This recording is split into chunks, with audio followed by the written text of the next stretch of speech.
గత 40 సంవత్సరాలుగా ఇక్కడ ఈ భవానీపీఠంలో అమ్మవారి దీక్షలు అవి చేస్తూ ఉన్నారు.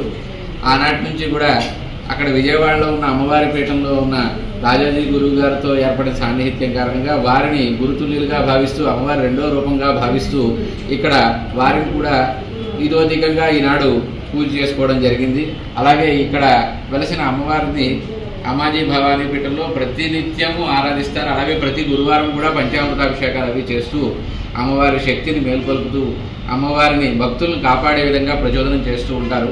ఇటువంటి దివ్యపీఠంలో ఈ రోజున రాజాజీ గురువు గారు అంటే అమ్మవారిని ప్రతినిత్యము ముట్టుకుంటూ ఉంటారు. అటువంటి దివ్యమైన హస్తాలు కలిగిన రాజాజీ గురువు గారిని వారి పాదాలని ఈనాడు పూజించుకునే భాగ్యం మనకి ఇప్పించినందుకు రాజాజీ గురువు గారికి ధన్యవాదాలు తెలియజేస్తూ వీరి స్వంత కష్టముతో చేసిన గండపెట్టేరాన్ని స్వామివారికి తొలగడం పూర్వజన్మ సుకృతంగా భావిస్తూ ఉన్నారు అమ్మాజీ గారు, వారి పుత్రుడు వెంకటరమణ దంపతులు.